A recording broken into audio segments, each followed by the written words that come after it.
I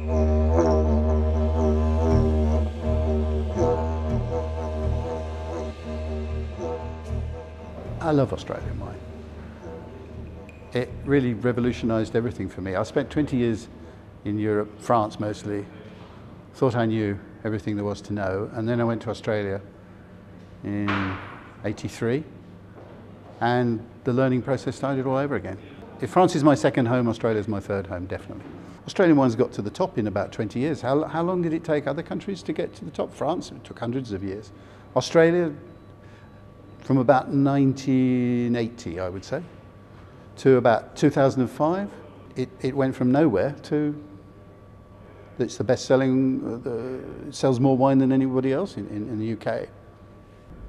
Well, you ask the Aussies, they always say, oh, we just work harder than the rest. Sheer bloody hard work, mate. And that's true. I mean, they are tough, hard workers. They have to be in their climate. I mean, it's very tough to make wine in Australia. It's also about the hardest wine market in the world. It's very competitive. That's forced them to excel. You know? Most of the early wine people in Australia were German, so they kept that sort of tradition of very hard work, very clean winemaking, and that's not done them any harm.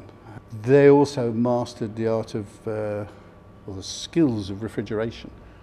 Before there was refrigeration in winemaking, Australian wines just tended to taste like stewed prawns. You really need to be able to chill things down in hot climates. And refrigeration's basically changed the whole wine map. I mean, when the first wine atlases were written, there wasn't much refrigeration, and you know, hot places like Australia didn't stand a chance. Now, yes they do. And in Bordeaux places, they're very secretive still. I mean, you know, they don't tell you really what they do. They just put it down to their fantastic terroir and God. Whereas Australians, you get, you know, after a few beers, they'll tell you almost anything. So that sort of openness and exchange, competitiveness, that's what built up their standards. I mean, they have these competitions in Australia. They're very serious competitions in all the different regions. And basically, if you want your wine to sell, you've got to win lots of gold medals. And, well, that doesn't always apply in other countries where, you know, it doesn't necessarily matter whether you win. It certainly does in Australia. One of the reasons Australian wine was so successful was it was easy to understand. People baffled by other countries, appellations, took to Australia because it was basically straightforward and simple.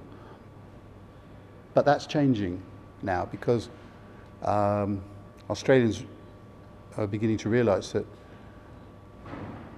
people do actually like a lot of the mystery and mystique and more interesting things.